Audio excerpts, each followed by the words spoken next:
Muhammadiyah disebut menjadi organisasi massa yang sangat kaya raya. Kekayaan fantastis Muhammadiyah berasal dari zakat, infak, wakaf, hadiah, dan hibah. Aset tanah yang dimiliki Muhammadiyah mencapai 21 juta meter persegi, atau jumlah itu setara dengan 30 kali negara Singapura.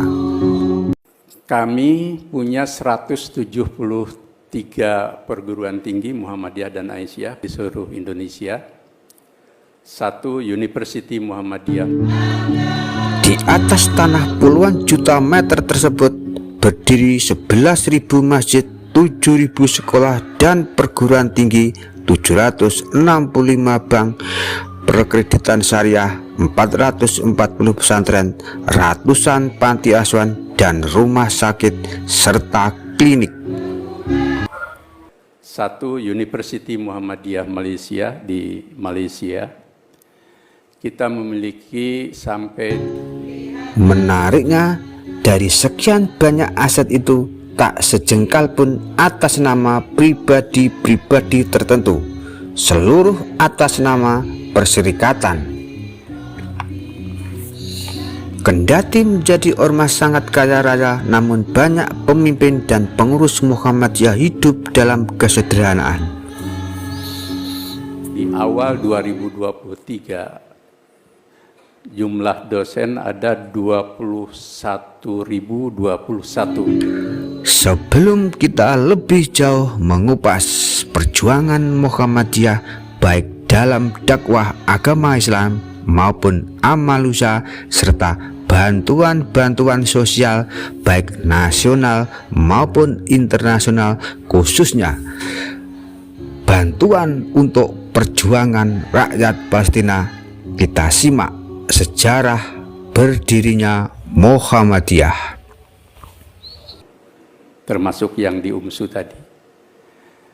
Ada 2.889 dokter. Muhammadiyah didirikan oleh Muhammad Darwis atau yang lebih dikenal dengan Kiai Haji Ahmad Dalam di Kauman, Yogyakarta pada tanggal 8 Zulhijjah 1330 Hijriah atau 18 November 1912 Masehi.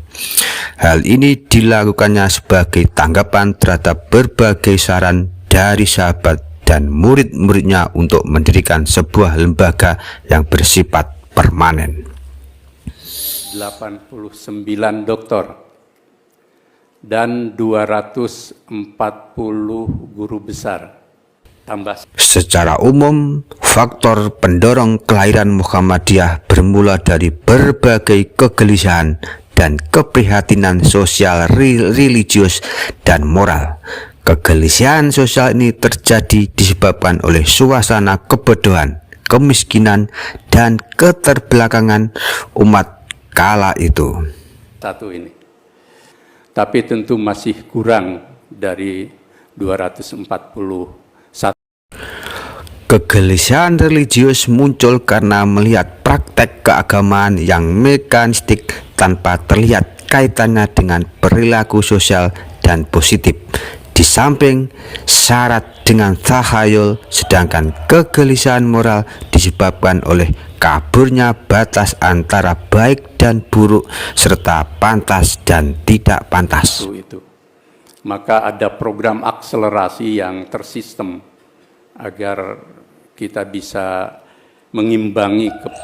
Dalam hal kegelisahan religius, Kiai Ahmad Dahlan menyadari banyaknya masyarakat Indonesia yang menganut Islam dengan berbagai macam pengaruh mistik.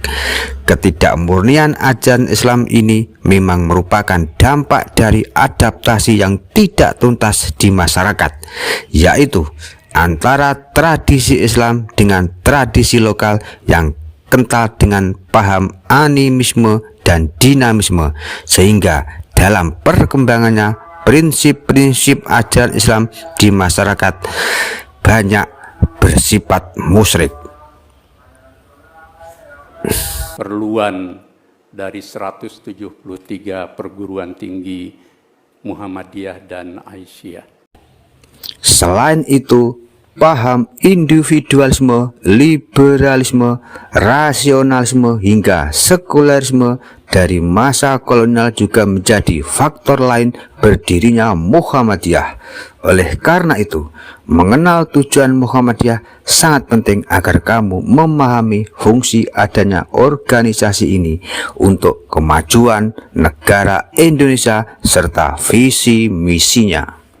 Setidaknya punya 4 peran penting untuk membangun Indonesia. Muhammadiyah adalah salah satu organisasi yang sangat peduli atas perjuangan bangsa Palestina. Pada tanggal 7 Oktober 2023, bentrok rakyat Palestina dan Israel kembali pecah. Lagi-lagi Muhammadiyah menunjukkan kepeduliannya atas perjuangan rakyat Palestina untuk memerdekakan diri. Muhammadiyah kembali menyalurkan bantuan sebesar 13 miliar kepada perjuangan rakyat Palestina.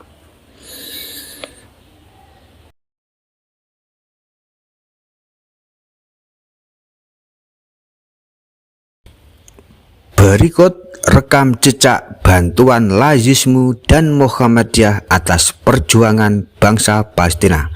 Pada tanggal 17 Mei 2018, Lazismu memberikan bantuan pendidikan kepada mahasiswa di Universitas Gaza. Pada tanggal 30 Juli, bersama NCCR Gaza, Lazismu menyalurkan dana bantuan kemanusiaan. Dan pada bulan Agustus, di tempat yang sama, Lazismu kembali menyalurkan dana korban. Selain itu, di bulan yang sama, Lazismu bekerja sama dengan IESCO dan pimpinan pusat Muhammadiyah menyalurkan dana kemanusiaan di Palestina. Di penghujung tahun 2019, Lazismu menyalurkan dana pembangunan rumah sakit bersama Majelis Ulama Indonesia.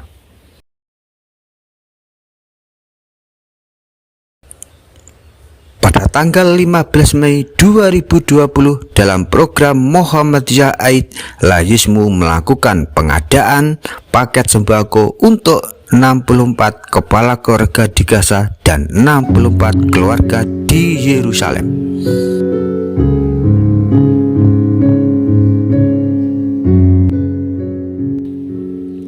Selanjutnya, sebelum pecah perang pada tanggal 7 Oktober 2023 antara bangsa Palestina dan Israel pecah, Lazismu telah menyalurkan bantuan kemanusiaan kepada warga Palestina.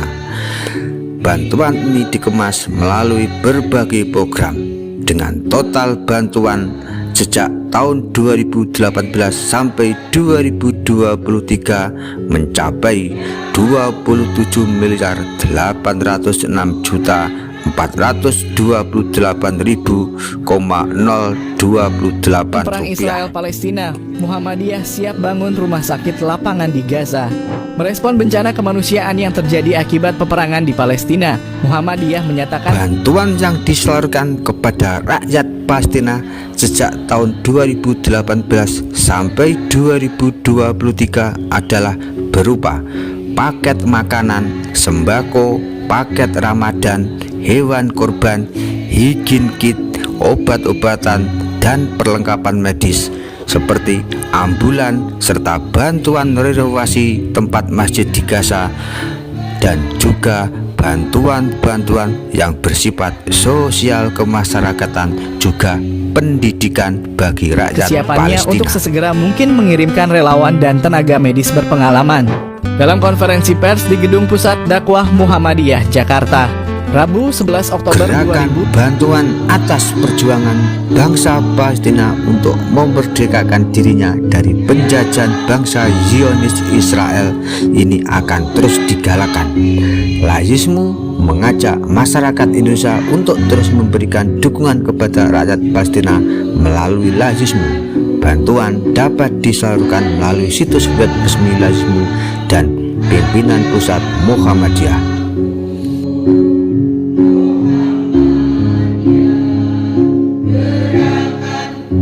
Sementara itu, Ketua Pimpinan Pusat Muhammadiyah Haidar Nasir menyampaikan terima kasih kepada seluruh keluarga besar persyarikatan dan para simpatisan serta seluruh keluarga yang memberikan keprihatinannya untuk Palestina. Demikian informasi ini, semoga bermanfaat.